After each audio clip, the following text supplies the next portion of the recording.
And now it's my pleasure to welcome tonight's moderator. A native Vancouverite, Lien Yeung, joined CBC Vancouver in 2009 and is now the weather and community host for CBC News Vancouver Saturday and Sunday. Her passion for broadcasting apparently began when she attended Simon Fraser University, but she has since seen the light as she is currently completing her master's in journalism at our very own UBC. Please welcome CBC's Lien Yeung. Thank you so much, Judy. Yes, I have seen the light. Thank you so much. Very excited to be here this evening. I should probably just use my lav mic. Am I correct?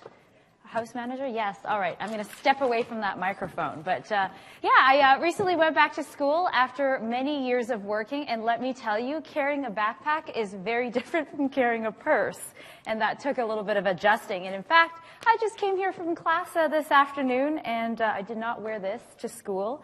My sweatshirt is back there in the bathroom. But yeah, very excited to be here, and we're going to talk about perfecting a pitch tonight. And I want to know, are you guys more interested in business pitches or your personal pitch? I'm going to do round of hands, business pitch. Okay. Personal pitch? All right. Perfect. All right. Split evenly. Okay. I can tell from looking out at you guys, you appear to be very complicated people, as Avril Lavigne says. And it'll probably be challenging to try and reduce you down to your 90-second elevator pitch, but the three panelists we have with us today are outstanding, and they will make your pitch as spectacular as you are. So, without further ado, let's bring them out. First of all, I'd like to invite Devin Sproat to the stage. He is a recent UBC MBA graduate. Before that, he played professional hockey in the minors and co-founded the nonprofit Hockey Players for Kids, HP4K. And out of that grew the concept for his new company, Schnarked Hockey. And this past fall, if you have not seen it yet, I don't know why you haven't, Dustin and one of his partners pitched Schnarked on CBC's Dragon's Den, and they walked away with the support of all 5 dragons, and he continues to work with the fabulous Jin Living today. So welcome, Dustin. Round of applause. Yes. Great. And next we have the lovely Linda Diano, who graduated from UBC with a Bachelor of Science degree and has an MBA she completed in 1992 and has over 20 years of management and leadership experience, if you can believe it. It's hard to believe. She's the principal at Virago Consulting and associate at Maximum Impact Training and Development and co-founder of the Power in Sport. So as you can tell, she has lots of free time. And last but not least, Terry Beech. So Terry teaches entrepreneurship and finance as an adjunct professor at UBC Sauder School of Business. Not only is he an educator, he is also an entrepreneur and a public servant. His recent book, The Incredibility Factor, was featured at the 2013 Ernst & Young Entrepreneur of the Year Awards, and he's a recent BIV 40 and 40 winner. He's an SFU Outstanding Alumni winner. He is absolutely fantastic, and at one point when I grew up, I wanted to be like Terry until I found out we're about the same age. So please welcome Terry Beech. Okay, let me take a seat. Let's hop up here. Okay, so just to give everybody a good idea of where things are going to go tonight, we're going to start off, I'm going to do some questions with these guys. I've got a whole list of them. They have some great ideas already of things they want us to share with you. And then at about 7:20, so we've got about a good 30 minutes, then we're going to open up the floor to everybody here. And you guys can feel free to ask your questions. We've got about another 20 to 30 minutes of that. Sound good? Yes. All right. It's going to be fun, believe me. You chose to be here. We're going to make it fun. Okay, so let's start the conversation. First of all, I want to know, just a nice big open-ended question, what makes a good pitch? Who wants to take it? I guess I can take the first crack. Okay. The most important thing that I think is it's really important to tell a story. And whether that's a business pitch or if it's a job interview, the story sounds a little bit different, but what it does is it kind of humanizes you and it gives you a reason why you're there. So whether you got the best idea in the world or the best resume in the world, you know, you're just one of 1,000 ideas or 1,000 resumes coming through, but you can really connect with somebody if you can give them a quick little story, and in 90 seconds, if we're gonna crush everything down in 90 seconds, it's not gonna be much of a story. Yeah. But being able to create that relevance, all of a sudden, it creates this connection with who you're sitting there with, and that instant connection can lead to all these other different opportunities. Nice, Linda. I think your first 10 seconds, they're really important. So your body language, how you address the person, and obviously you want to know who you're talking to. So you're talking to a business person, you're talking to a lay person, you're talking to an influencer, someone who's a gatekeeper. You want to know what they're worried about, and in those 10 seconds, somehow you make that connection with them. I think the number one thing that I try to figure out for every pitch that I ever go into is I want to know exactly what I want to accomplish out of this specific pitch, and I want to know what everybody else in the room is trying to accomplish by being there as well. So if it's a business pitch and I'm pitching investors, I want to know exactly what they're looking for, exactly what would get them excited, so that I can give them the high-level overtones so that they're just raring to ask me questions. And at the same time, I'm making sure that I'm gearing up everything towards what my end-of-the-day ask is. I've seen plenty of pitches where people go in and tell you a whole bunch of information, and at the end of it, you're really not sure what they're trying to accomplish. If you don't make that clear, then people can't help you. So make your objectives clear, state clearly. All right. So is there a major difference between a business pitch and a personal pitch? You want to go the other way? Yeah. Go ahead, Terry. Well, I think so. I think there's a lot of similarities, but I think there definitely are some differences. When you're pitching a business, it's not necessarily internalized to yourself. When you pitch a business, you're pitching another entity of which you are a part, of which you are, there's a reason why you're presenting it, but you're not necessarily a key factor in whether or not this business may or may not be successful. In fact, in a lot of cases, you're completely replaceable. And so you definitely, in that case, want to make it more about the business than about yourself, at least initially. When you're doing a personal pitch, job interview or something of that sort, then it is all about you. And you want to make sure that, again, you understand what the person on the other side or the receiving side of your pitch is interested in and make sure you can highlight your best features. I'll go towards similarities. I think you're looking for two things. Who are you talking to? What's their problem? And who am I? And what am I offering? And what is my ask? So them and me. And keeping that in mind, really focused on the them part. I think it just boils down to almost basic human interactions, just really listening and understanding, and then going at it from that angle to make that connection in that first relationship. So whether it's personal or business, it's essentially that same level of principle. Dustin, you've had lots of experience making a big business pitch. So do you see a big difference? Right. Yeah, no, I was going to go on the record saying absolutely they're very, very similar, same sort of thing. And Terry makes some really good points that, for me, my business is me. Like there's a few of us founders, but it is very, very personally invested. And that's a different take on things. As if you're selling something where you can remove yourself, you probably have some advantages in that you are removed from it.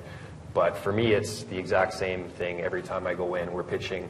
We are pitching our product and our product and our business, but our business reflects who we are, and so it's sort of the same thing. So knowing your audience is really, really important, something that you guys touched on, and the ability to just, I'm sure a lot of you guys are the same way, but the number of calls and meetings that you go through really quickly day after day, like the amount of information available on the internet for you to go in and spend 2 minutes before your call to just understand just the tiniest little piece of information about the people that you're talking to can go a really, really long way. So how do you distill all that information down about yourself, about your business, into something that's short and compact? How do you guys do it? Me. All right. Linda? Yeah. Linda's got it. I'm the middle of the Oreo cookie. The best part. Yeah. Thank you. Distill, frankly, for me, I need to practice.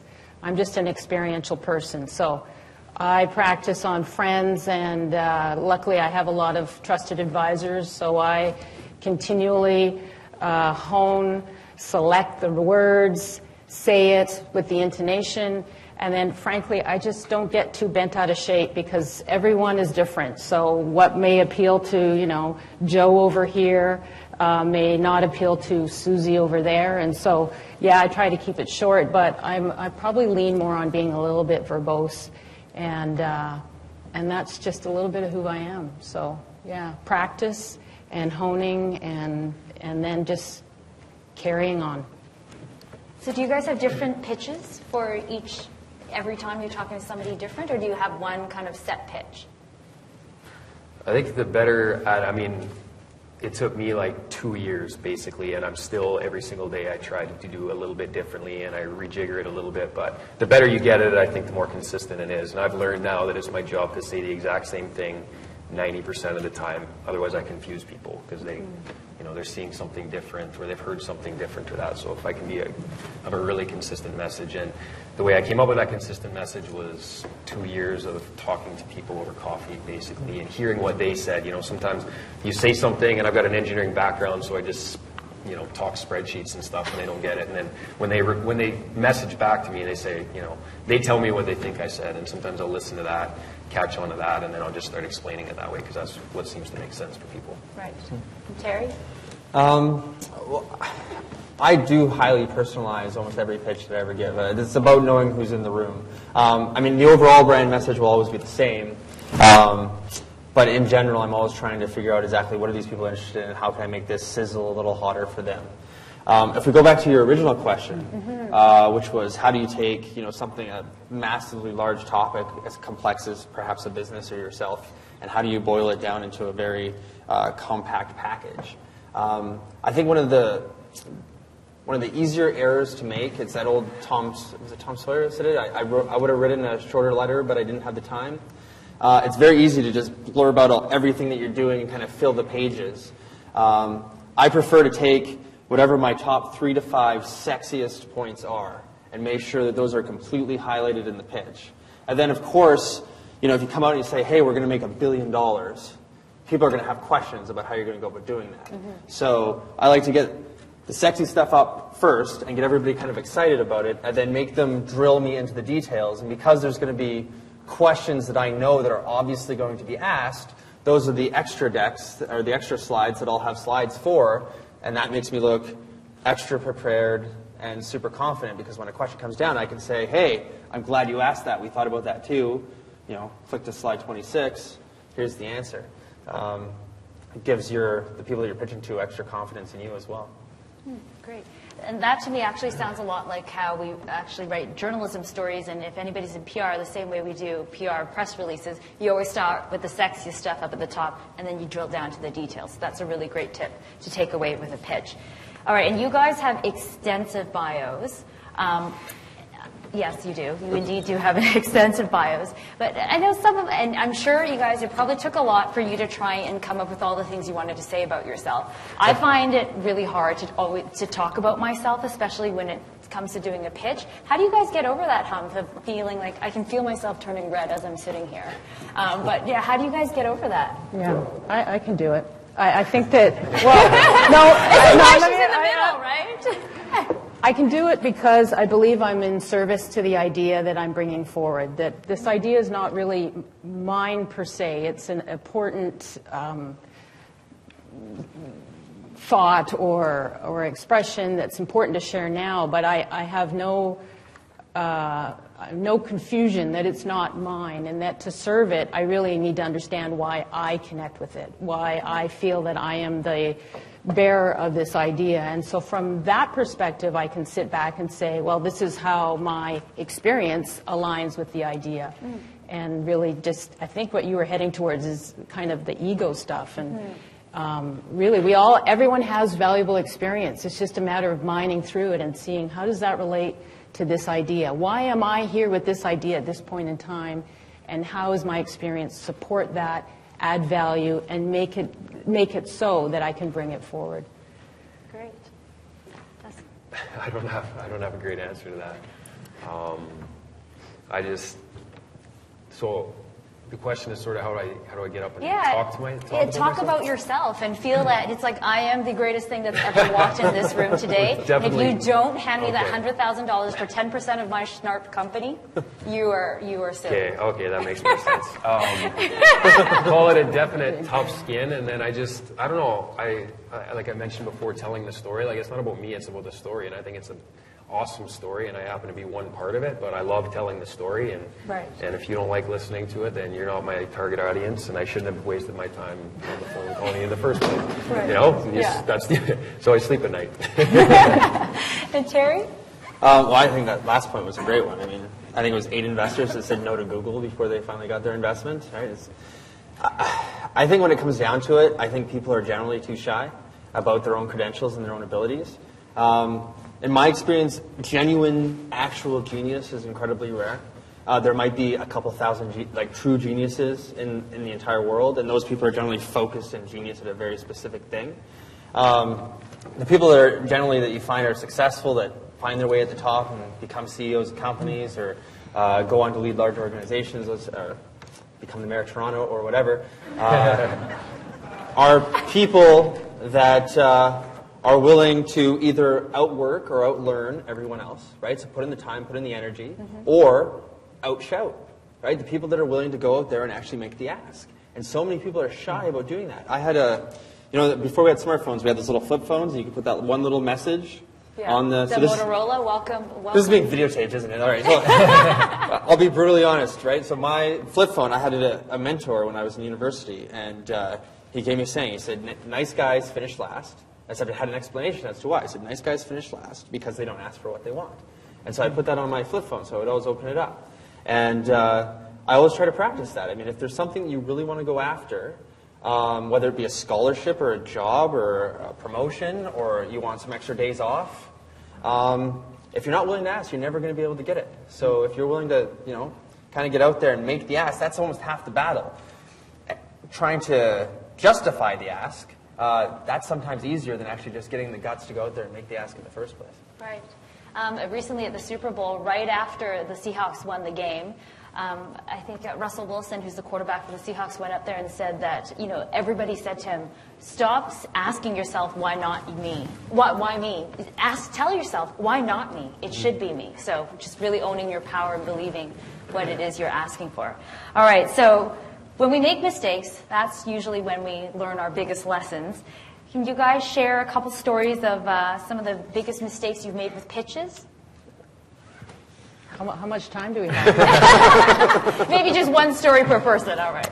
Maybe mine is kind of a decent lead-in to sort of what Terry was talking about, and it's something I kind of wanted to get across today, but I'm sitting here as the guy that should not be sitting here if you saw me 6 years ago. I gave some presentations when I was in university, and I was a hockey guy, and so I kind of knew some people and didn't think that I'd be that terrible at public speaking, and I stood up a couple of times, I remember, and I was just absolutely petrified. Like, I couldn't believe it. Everybody else in the class was fine, and I wasn't. And I had a bit of a problem with that. I mean, it was, one, it felt terrible, and two, it was something that I wanted to get better at. And so that was a terrible experience for a pitch, basically. But, I mean, we talked a little bit about Toastmasters sort of off stage, and I don't know if that'll come up because it's a useful tool. But what I did was, a bunch of us started this charity called Hockey Players for Kids. And essentially what I did was find a way to make it really easy to talk to people somewhere. And for us, it was kids. So for me, I was terrified talking in front of a bunch of professionals, but for me to talk to like a group of 15 kids at a school, really easy because they love everything that you say. And from there, it moved into 30 kids and then a couple hundred kids with some teachers that were a little scarier, but it just got to be easier, and that kind of put in place a process. And that was only 6 years ago now. Like, I was shaking on stage and got a long way to go, but I mean, basically it's put yourself in those positions where you can get better at something and find a way to ease yourself into it, essentially. Doing pretty well now. I know what you mean about kids and dogs. I always find that if I'm in a party, I'm always like, oh, puppy, I don't want to talk to other humans. I know, it's the shy thing sometimes. Can you believe I'm on television? And Linda, Biggest story? mistake. And what you learned from it when it comes to pitching. Good grief. Well, Well, I am fortunate that I do know some people at the executive level. So I have a good friend that I sat down with and I pitched her. And she, partway through, just said, wait, just stop, okay? You're just talking too high level, too gibbly-goop, and it's not clear to me. And in that moment, I just looked at her and said, okay, I'm going now, goodbye. And that was the end of that. But I mean, to be honest with you, I make mistakes every day, so I'm just sitting here laughing. I'm thinking, should I tell you about today? But yeah, I mean, there's, like I already hinted, I tend to want to overshare and say too much before I recognize whether this individual across from me is really engaged with what I'm saying and that, you know, I'm offering the prize. So that would be one. I won't go into specifics, okay? Yeah. Terry? I think whenever I have problems with pitching, it's usually because I'm taking myself just a little too seriously. I get myself like all worked up. I'm like, this is going to be the make it or break it. If I don't do well here, I might as well go outside the room and just keel over and die. And I think that the more you can calm yourself down and give yourself a reality check, that if you're out pitching something, it's usually for something good. You're usually in a good position. The worst that could happen is people will be slightly unimpressed. Mm-hmm. So if you can calm yourself down, I think that helps a lot. And then I guess the best way to calm yourself down is to go into the room with confidence, and the best way to feel confident is to go in practice and knowing your stuff. Because even if the people on the receiving end of your pitch don't like what you have to say, at least knowing you said what you wanted to say, you can feel good walking out of the room.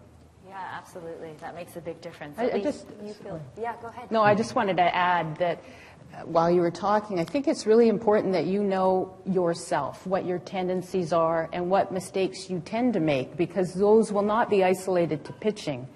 They'll be just habits or tendencies that maybe don't serve you. So if you can, you know, see what you're doing that is causing things to not go as smoothly as possible. Maybe you're too worked up before you go and speak, or maybe you know you're nervous, or maybe you say too much. Then you can say, all right, this go, how am I going to manage that ahead of time so you have the mindset? I mean, I think that's the power of learning from repeat mistakes over and over.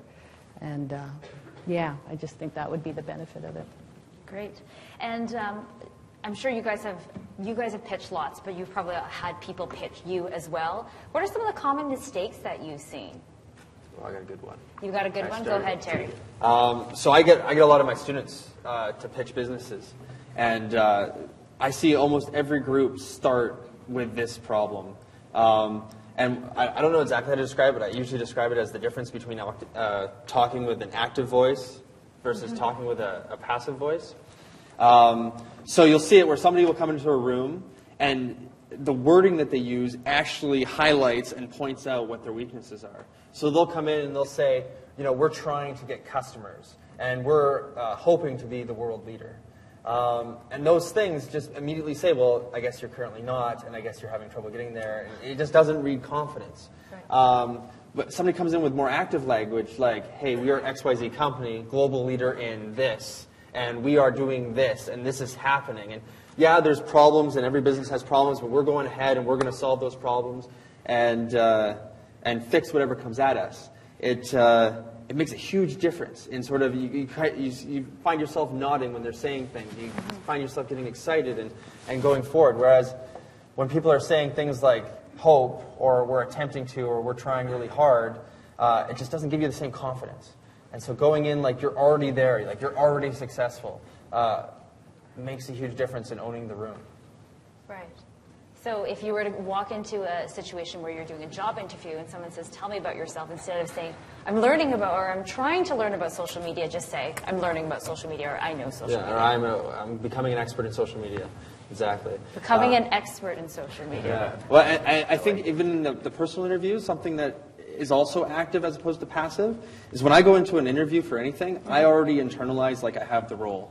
So when I'm being interviewed, I'm talking about, well, in order to grow this company, I think we need to do this. Not, I think you guys need to do that, right? I internalize it and make it my own, even though I don't have the job. Right. Interesting. And Any common mistakes that you've seen, Dustin? I mean, before you went on the den, I'm sure you must have studied hours of tape to watch what other people had done, their successes, their failures. Yeah, those are all the ones that went pretty good and went to air, though, and that's a little bit of a weird situation. Biggest thing is just not being able to get that message down to what it needs to be. And Terry touched on it. You basically gotta begin with the message and close on the message. And in order to do that, you need to know what that message is. And it took me. It was the same problem with me. It's like, who's your customer? Well, we didn't even really know. And today we still have a tough time, but at least I can tell you it's hockey fans. And who, and what does your product do, and how are you different than the other ones? And basically, you gotta have, that's 3 sentences that should take 30 seconds for you to say. And typically, people take 8 minutes to say that. And then I need to ask them the question, and then they'll kind of blunder through it, and they won't know. So it's having the answers to those 3 questions, which is a lot easier said than done, essentially. But that nice and concise, basically. And Linda, common mistakes that you've seen? Well, I think that even just reflecting on my own process, I think you need to know where you are at. Are you in the early idea, asking a lot of questions stage? Or are you in the, this is crystal clear to me, and I'm finding the words to communicate it clearly? So I'm not sure where all of you are at, but if you're in the early stage, you have a hunch, you have an idea, something that you feel is special and important to the world, then I feel it's really okay to say, look, I'm coming to see you. It's a little bit early. My pitch is more around the stage of the idea and the big 3 questions I have, so that when I come back, I'm really ready to value your time, focus in, and give you that you deserve. Now, for me, someone to do that with me, they're telling me they want to know where I'm at as a buyer, for example. They want to know where to position themselves. I have tons of time for that. What I feel frustrated by, and I'm sure you all would too, is when someone comes to you and they're not seeing where they are in the process, and they're overshooting the mark, or they're coming at you too hard. So again, are you in the early stage idea? You're not quite sure where this is positioned. Or are you after that line and you're just crystallizing your communication? I believe that helps a lot for you to disclose that to people. I mean, we were talking about this specific topic earlier, and I've never gone into a pitch for the first time and just pitching blind, right? I usually always get that meeting in advance where I can sit down and be like, okay, well, this is what we're thinking about doing. We'll probably pitch to you in a month or 2.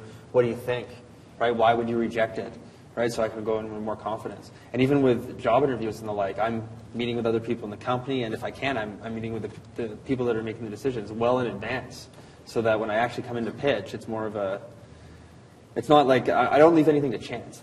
Let's put it that way. I like to get all the information that I can. And don't think that you have to go in at these pitches like they're mystery novels. Like, you have to come up with a special formula all by yourself, right? You can go out and talk to these people and get the answers to the questions and the things that you're struggling with. All right, so in that sense, after this event is over, we're all going to head back outside, and I'm going to force everybody to practice their elevator pitches. In a situation like that, how do you guys approach a pitch?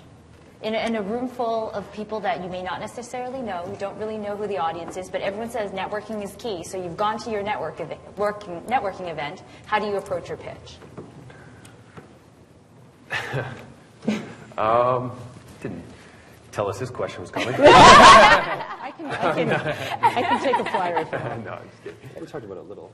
Well, for me, I first of all, I'm a big believer in being clear what's my goal in going. So I've gone to the point in my life where I'm not trying to meet every single person in the room.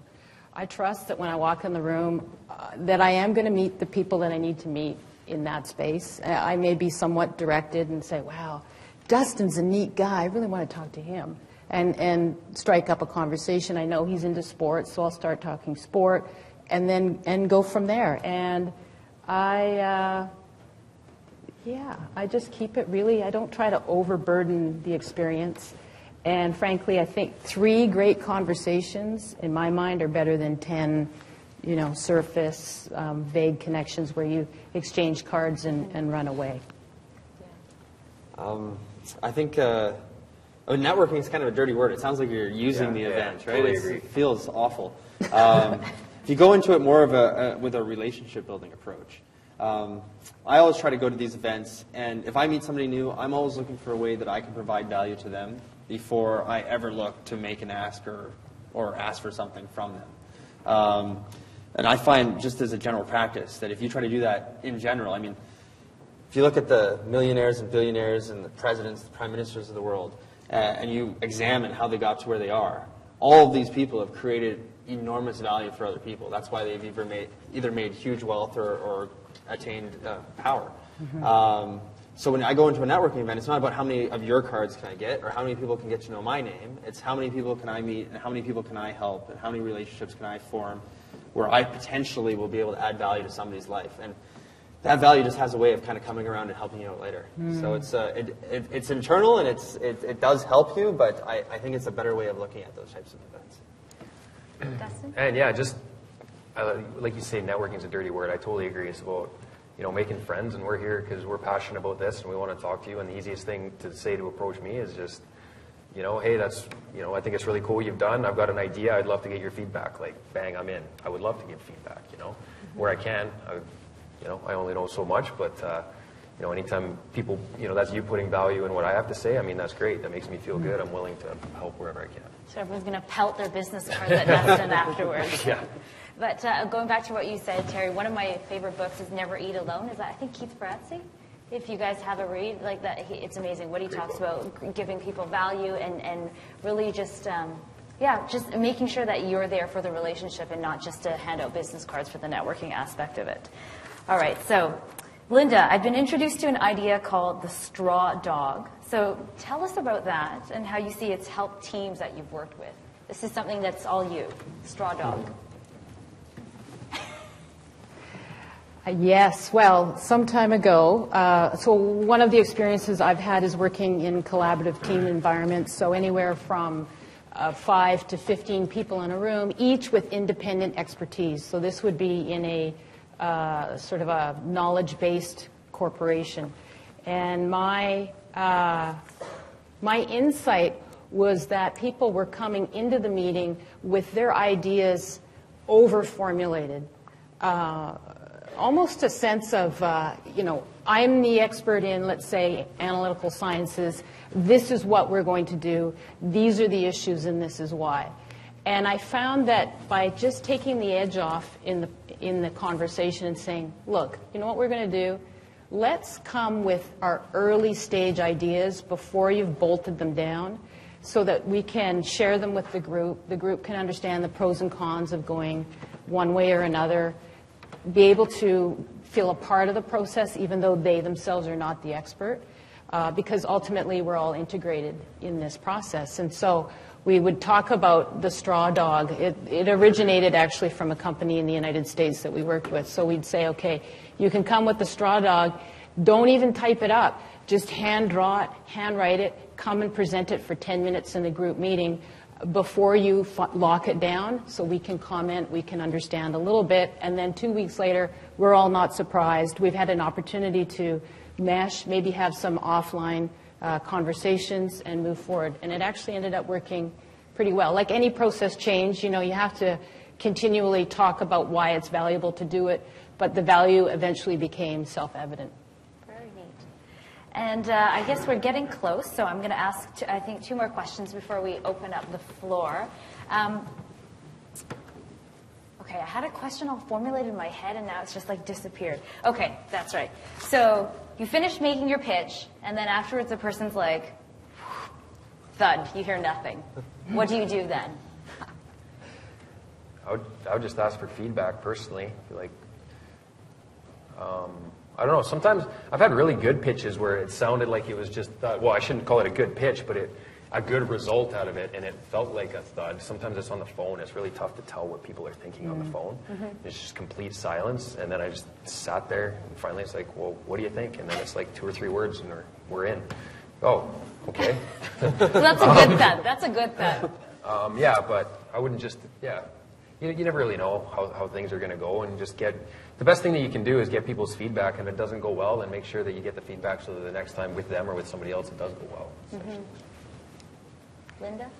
I think it's interesting because we're we're a society where we want to fill in all the space, the silent space, with talking, right? You know what it's like when you hear silence. You want to, okay, so blah, blah, blah, right? Let me say, maybe I should say more. But I think the critical thing is let the silence be there and then see what happens. And you were suggesting that. Just be quiet for a while. If it's quiet, great. It's quiet. And then ask a question. Question is always a good thing. So whether it's ask for feedback or so what did you think, or yeah, just remember the power is with the listener. So if you can get into a listening mode, you will likely hear more. Terry? I think I agree with the other two panelists. I mean, that's pretty good advice. Get feedback, and there will always be another pitch. I mean, even if it goes horribly wrong, it's probably just not your audience. You look at the best stand-up comedians in the world, right? They're hilarious. They go out to clubs and bomb all the time. And it's only because they go and bomb that by the time, a year later, after getting just raked over the coals by, hundreds of audiences, do they actually have something that is phenomenal and that people are willing to pay for. So if you do happen to hit rock bottom, embrace that, right? Be happy with the fact that you actually went out there and put yourself out there. You're only going to get better, right? And if you take that and you go, oh my God, I'm never doing that again, that's probably the worst decision you could make. Yeah. Right? So get back up again. Okay, all right. Final question before I open it up to the floor. Tell me about the best pitch you've ever heard. I know this one might be a thinker. Well, mine's a little, I guess, off the common path, but I have a background in biopharmaceutical sciences and technology development. But the thing I want to share is that, and I'd seen a lot of pitches from executive level people, and we're talking for multi-million-dollar investments. But the best pitch I ever saw was by a guy that was so passionate about the technology. I mean, it was like he was on the edge of his skin talking about it. And he talked too fast. We'd always say, you got to slow down, you got to slow down. But it was like he was in love with the opportunity. And that just rubs off. I mean, be happy. What a gift it is to share your idea, even though in your back of your mind, you might be critiquing it. He just showed me so much about what raw enthusiasm can do. And I would say that was the essence of a great pitch.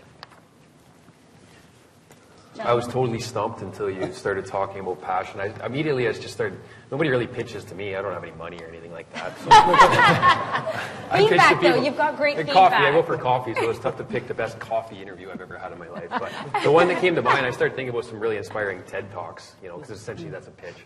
And I don't even know if this is a TED Talk, but there's one by that, I think he's a Danish guy, and it's a 5-minute one, and he's got all these, he's talking about demographics and healthcare and per capita.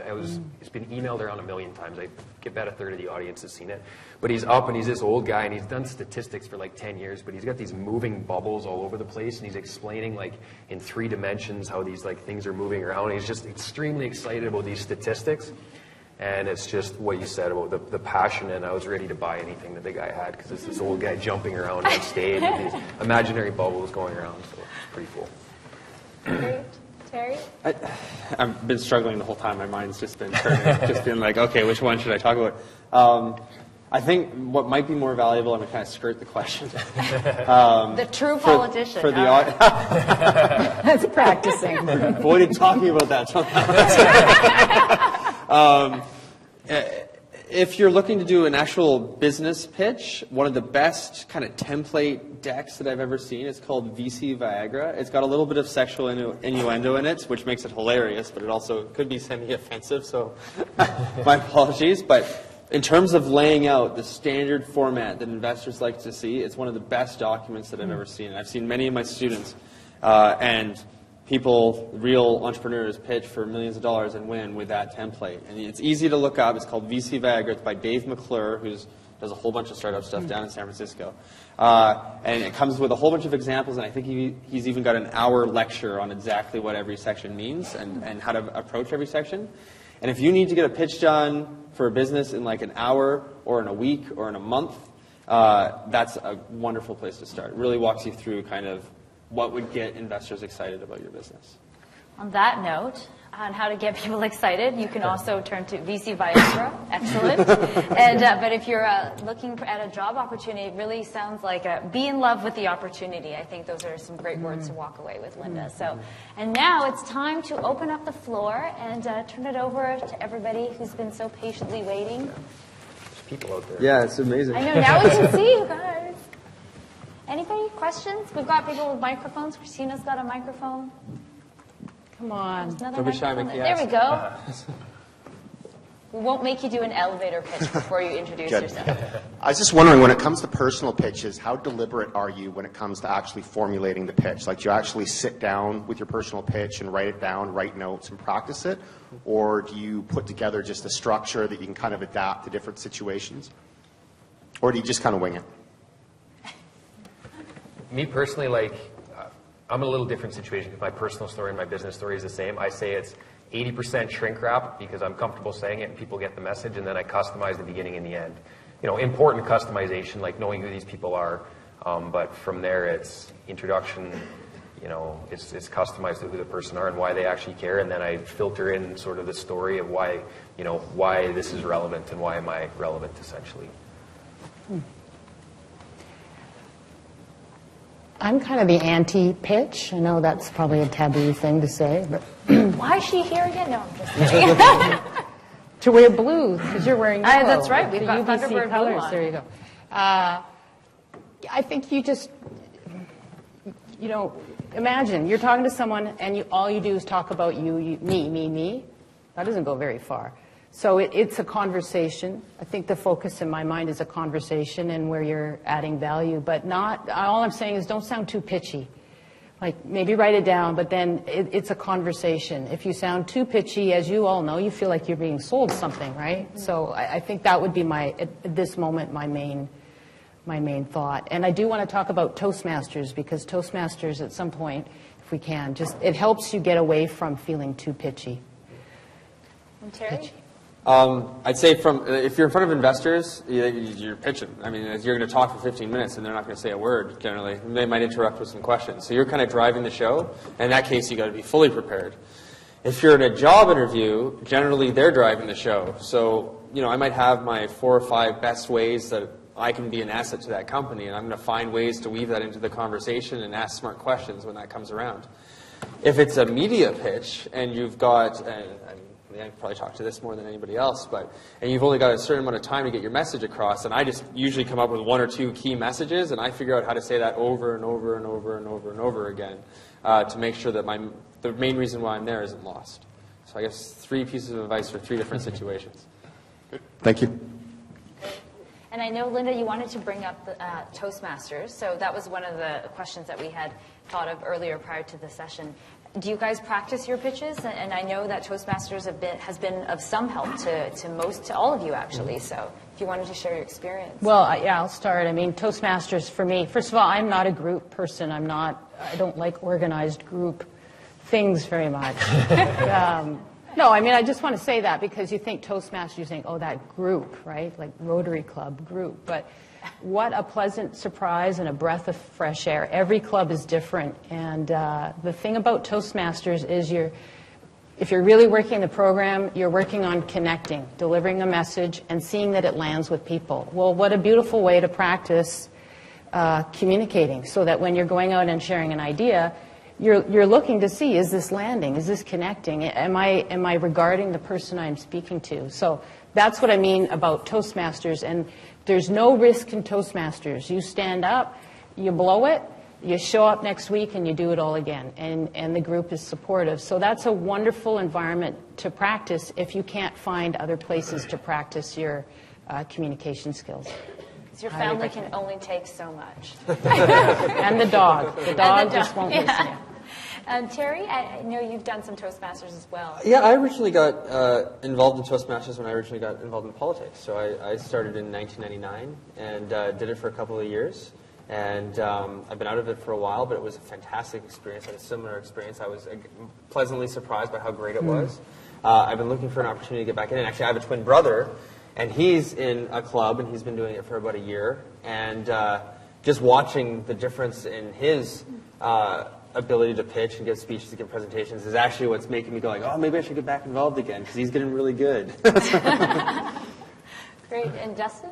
Yeah, I went to one class. I was playing minor pro hockey in Fresno, and I went to one, and then the team folded the next week, so I went to Cincinnati and never got back into it. The life of small business force. But I went back and did my MBA, and to some degree, I mean, what it did was it forced me to get up and talk all the time, on little notice about things, and it was, I would have done more Toastmasters, but that was, for me, what I could see other people getting. It's like, all right, you've got a topic, now it's time to talk, and a lot of people often will say, you hear this all the time, like, oh, if I'm the expert in the room on something, then it's easy for me to talk about. But, I mean, what's the, you guys know the 10,000 hour rule? Like, you can only really be the expert on like one or two things in your life. So that doesn't give you much opportunity to speak.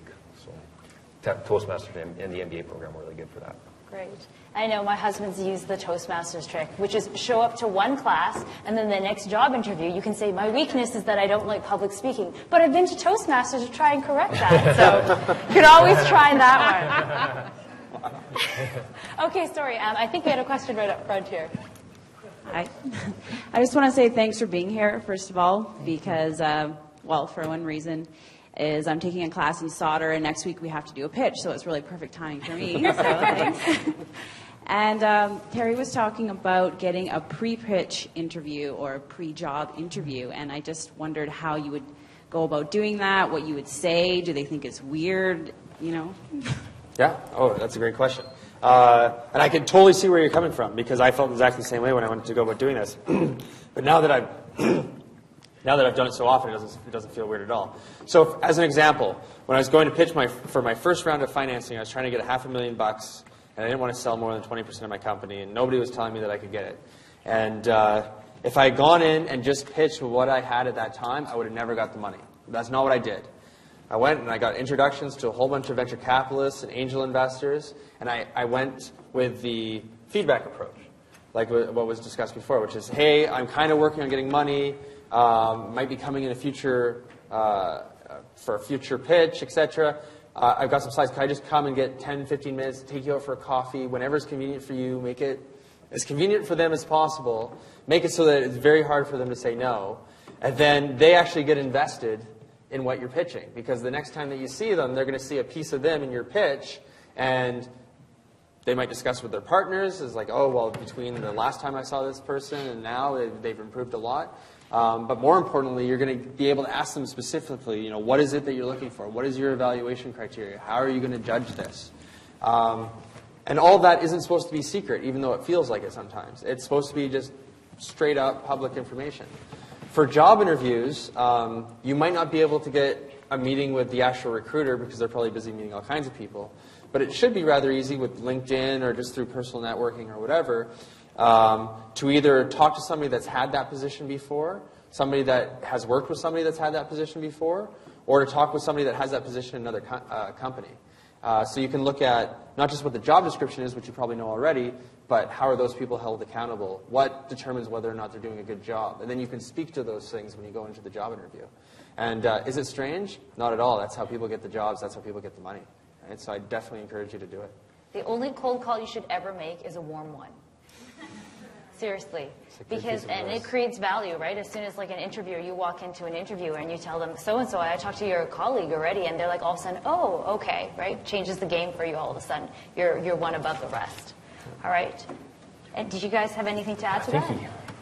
I think it was great. I would just say that, we talk, oh, yeah, just go in and meet with them.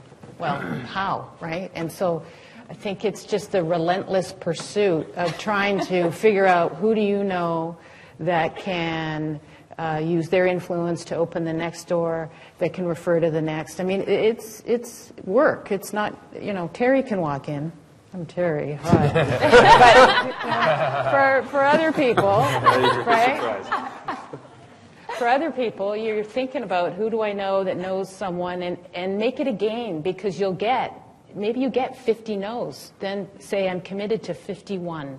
I'm going to get to 51. And you will find it. There will be someone that it's amazing. And when it happens, you'll think, it's like golf.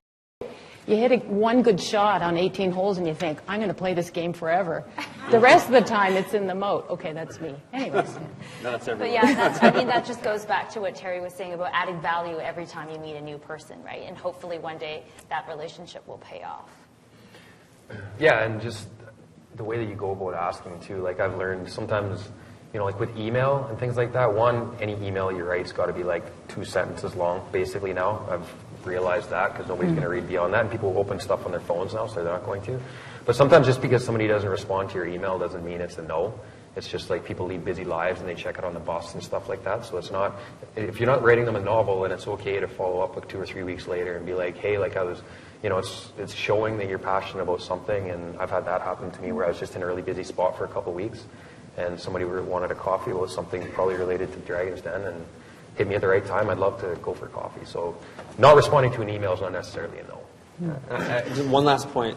Make it as unambiguous as possible. Make it incredibly clear what you're trying to get out of the meeting. Because there's nothing like being asked, hey, you just want to go for coffee sometime? Yeah.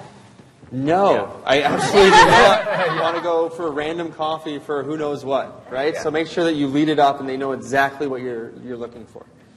And because time is of the essence, right? Usually if I get an email that says, oh, let's go for a random coffee, I'm like, oh God, this is going to be like an hour and a half of my time. Whereas if they say, this is exactly what I want, I'm like, great, I'm going to pick up the phone and tell you what you need in the next 15 minutes, and then we're good. Now we don't need coffee anymore. Yeah. No, exactly. All right, do we have another question? Yeah, up there. Even though I love coffee, I'm just kidding. Okay, I'll have tea. I'm a tea drinker. Hi, I was wondering how would you make a non-profit organization sexy if you're applying it to get some funding from businesses? Thank you. How would you make a non-profit business sexy to... Sorry, your last couple of words were muffled. Pitching it to businesses. How would you make a non-profit organization sexy if you're asking for funding from a business? Okay, so kind of like grant writing, that kind of idea? Yeah. Well, I think a lot of organizations are looking for the social good angle to what they're doing. So really what you want to do is just think about what organization is looking to have some sense of social responsibility. And again, do your homework as to the business that you're approaching, and are they in that position with a pre-meeting or a pre-investigation. But I think being affiliated with social good is very appealing to for-profit businesses. Now, that's just a general statement, but again, if you do the research, I believe they're out there. And I'm sort of in a similar situation, and I don't know if anyone reads Seth Godin, his blogs, but he talks a lot about that. Why would a for-profit be affiliated with social good? And there are a ton of reasons. So I guess my message is, believe it's true, it'll happen. And don't think that just because you have the shingle of nonprofit that that's going to limit you. It's all back to, what social good are you trying to achieve? What's the value proposition? All those fundamentals. Dustin, as a business owner, how could a nonprofit... Yeah, well, our business started as a nonprofit, and we didn't do a great job of selling sponsorship to business. But, I mean, to me, it's the same problem of, who's the person I got to ask about why? It's a company that's probably hopefully already spending this money somewhere. So why are they doing it, and what are they trying to accomplish by doing it? And then being really targeted about the businesses that you approach about it. And to them, if you're pitching the person that's spending the money, it's really sexy to them. They've got some great idea why this is really, really important. You just got to find who that person is. And, find the companies that, you talk Scotiabank and Van City, well, community spending is really sexy to them because that's why they've got a business, essentially. So I wouldn't try to characterize it as either or, sexy or non-sexy. Terry? My first incorporated entity, my first real business was actually a nonprofit. And it's tough, and it's only gotten tougher. Money out there is scarce. So it's a struggle for a lot of businesses that are out there. I mean, beyond the simple, know your audience, know the eligibility criteria, know what they're looking for. Some of them are looking for branding opportunities, right? They don't want to just give away money. They want to have some sort of acknowledgement from it. But another thing is, I think I would encourage more and more nonprofits, just because you have the title nonprofit, to look for profit-making opportunities. I I have a rant that I won't go into right now, but I think that there's actually this social entrepreneurship thing is a big rising tide everywhere that you look. And I kind of have a problem with it because I think corporations should be socially responsible, and I think socially responsible corporations should try to make themselves financially sustainable. Now, that's not always possible, but I'd look for opportunities to make it so that you're self-sufficient, because nobody wants to give money to an entity that is going to be closed 3 years from now if the funding doesn't continue. So if you can do that, and you can meet their eligibility criteria, and then I guess the third thing is if you can show great social outcomes. So maybe they're going to give you $10,000, but you're going to get 100 kids through university, and that's going to have an unknowable number of economic value on the other side. If you can figure out a way to do those calculations, it's not always just, okay, we're going to take your $10,000 and 100 people are going to do this. Stop sentence. It's, we're going to change 100 lives, and that's going to have this impact on society. It's going to have this impact on the economy. And therefore, we're kind of leveraging your money and doing amazing things with it. So if you can tell that kind of story, it might set you apart from some of the other people that are applying for the same grants. Is that helpful? Yeah, great. Do we have another question?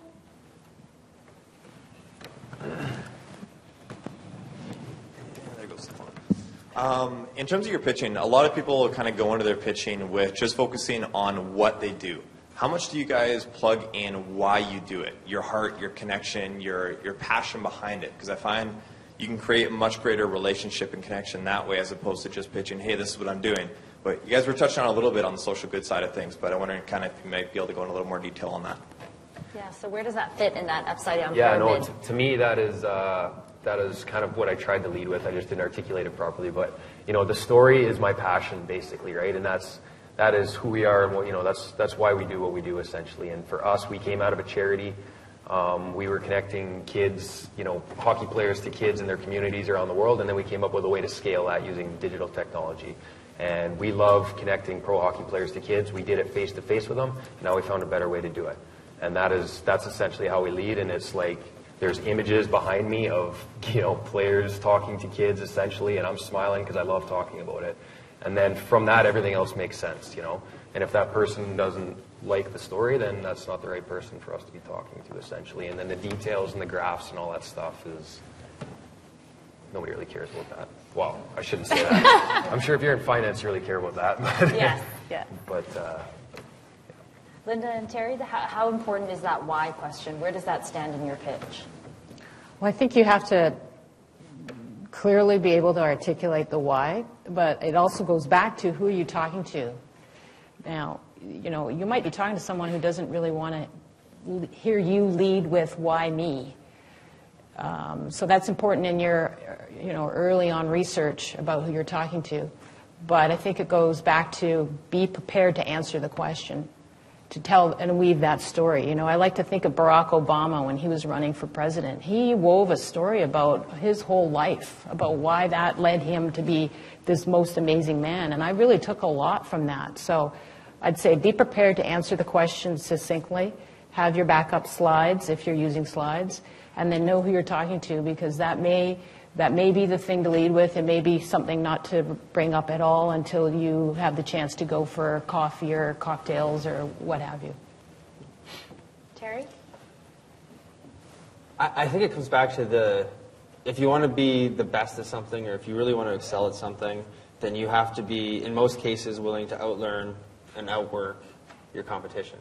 And the only way that you're going to get up first thing in the morning and jump out of bed, excited about going off to do what you're going to do, and have the energy that you can outwork and outlearn somebody else, is that you're actually passionate about what you're doing.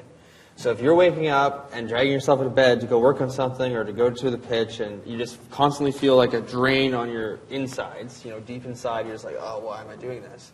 Then maybe it's not the best thing that you should be doing. So if you can't find, and I'm not sure this necessarily relates to the pitch 100%, because I do agree with the comments that, why might not be the most important thing to lead with, but internally, if you're not passionate about the stuff that you're doing and every day feels like work to you, then that's like a crisis that needs to be fixed, right? Because as soon as you find the thing that you're passionate about and you're willing to jump out of bed and it never feels like work, you will outwork. You will outlearn. You will become the expert in your field, and great success will follow you. Spoken like a true child of the 21st century, of Generation Y. All right, do we have another question? Yeah, just right in the center there. Thank you very much for coming. I appreciate it. A lot of insights. Sorry, can you wait for the microphone? It's coming right there. My mom would just be like, oh, please, it's called work for Thank you very much. I appreciate you guys' time. I got a lot of insights, and I actually have a pitch already. And you guys mentioned the power of asking, and I was hoping I could maybe ask for one of your time later oh to. my goodness, yes. to Can we Chill it. Like the break, fantastic. I would love to show someone my pitch. It would be really meaningful. Yeah, please do your pitch. Oh, he's not pitching? Oh, you mean later? Yeah, right now. Oh, yeah, pitch it right now. Right now, man. You got the microphone. You want to? You got 30 Let's go. seconds. Let's go.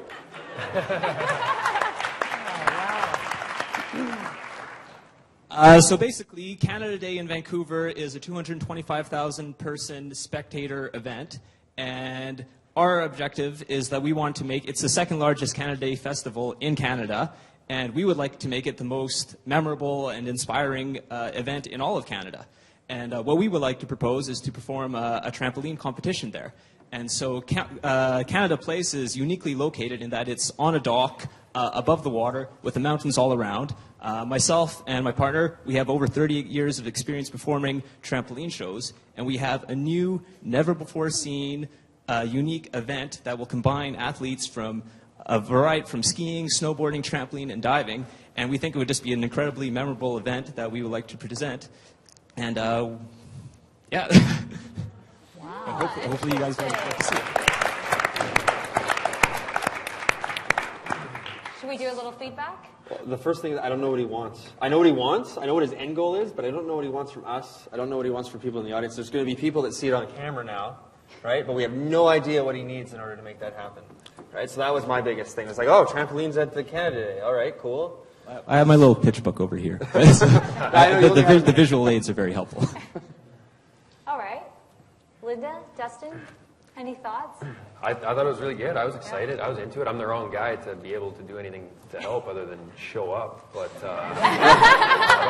Come watch. It'll be really entertaining. You know, I'm there.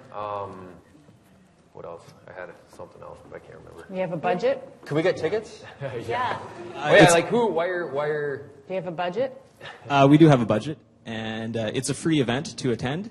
And the angle that we want to take is that we would present this trampoline competition for them, and they would have the opportunity to market it for their sponsors, for their event, and to make it a bigger event for everybody to watch and enjoy and to bring more exposure to their event sponsors. And we think it'd just be a really entertaining thing for all the families who are there. And would bring you don't need to tell me. I get it. It's going to be good. He's going to go. Yeah. Yeah. You know, I just had random thoughts. I know what he's saying, but so it's kind of like the idea stage, right? You're kind of throwing out the bait and seeing who would be excited. So then right away I thought, okay, well, who would be excited about that? Mm-hmm. Who would want to sponsor that? What crazy trampoline? Well, we've previously like done extreme sport. What extreme sport would want to sponsor it? I've been doing these shows for over 12 years, and previous sponsors have included RBC. They did the 2010 Olympic Tour.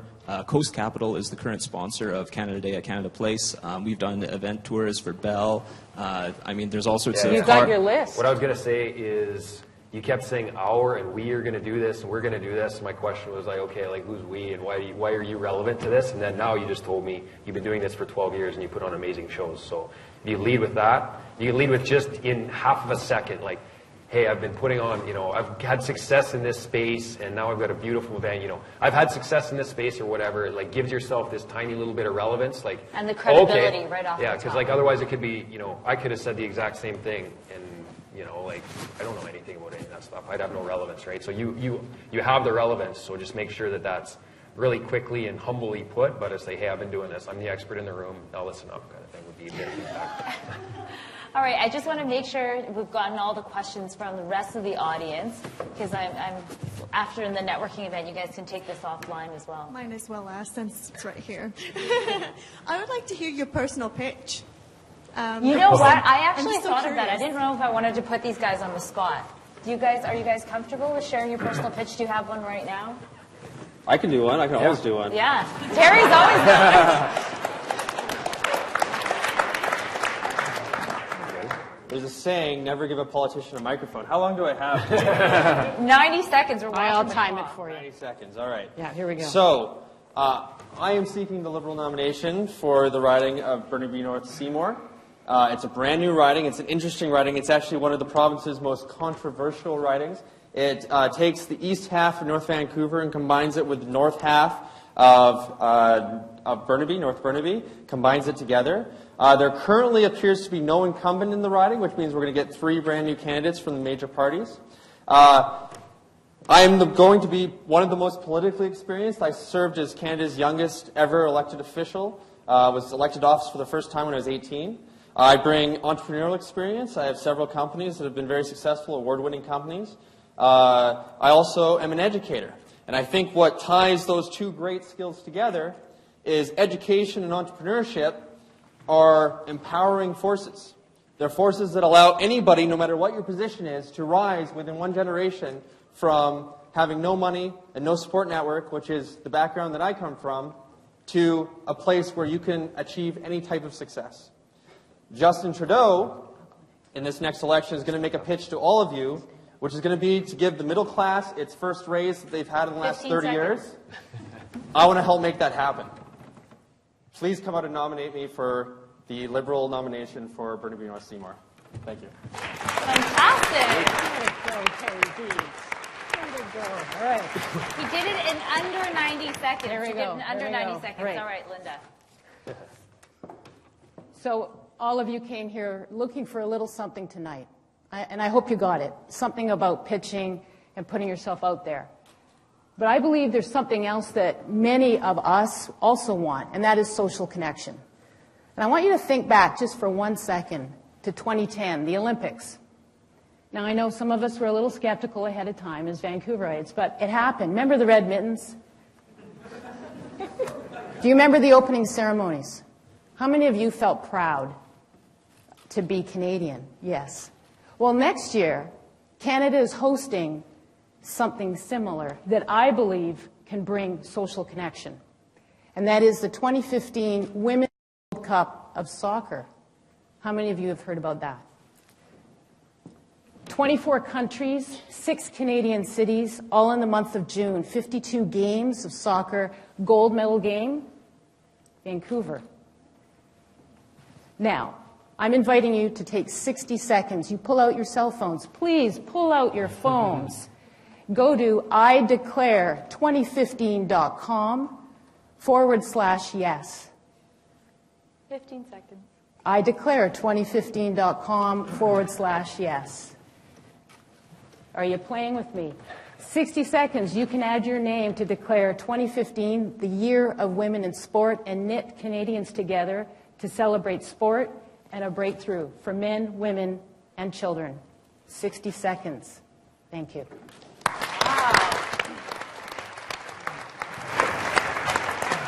For a second there, I always felt like we had started a TED Talk, and then I got the tingles. That was amazing. That was amazing, Linda. Unbelievable Yeah. competition here. These are competitive people. 2 sports people and a politician. They're not competitive at all. My personal story is my business story, so you're stuck listening about that. What our company's called Schnarped Hockey. We connect hockey fans to their favorite pro hockey players across the digital mobile applications, essentially. The concept came out of a charity that we originated where we were personally connecting pro hockey players to kids. We found a couple of problems. One was on the fan side. There wasn't great access to players. And on the player side, all these fans were willing to say these really, really nice stuff to us. We're out there working in these communities. They say really, really nice things to you, but they try to say it on Facebook. And you don't want to let strangers into your Facebook, essentially. So we saw this opportunity to connect these fans to these players in a way that worked for the players, that was good for the fans. And so that's Schnarped. Essentially, we create these cool profiles players can go on and claim. You can send messages to players. The core interactive feature is called the pound. So, like third period, big goal. The players go down the bench after they score, pound, pound, pound, everybody. We say we put the fans on the end of the bench. You can celebrate with the guys. The guys can respond to these and everybody kind of gets pretty happy and excited about it. And yeah, so Yay. if you had an opportunity to, they say know your audience, and typically our audience for this is more the 12 to 26-year-old. I mean, if you're a diehard hockey fan, stats, news, highlights, all that stuff, but the interactive feature, if you have kids, if you have grandparents, or, not grandparents, grandsons, anything like that, they're really into this stuff. So it's called Schnarped. It's really tough to say and spell, so you probably got to come talk to me afterwards. I'll tell you So how go to spell. download the app. Yeah. All right, 90 seconds. I gotta say, that was pretty impressive, hey?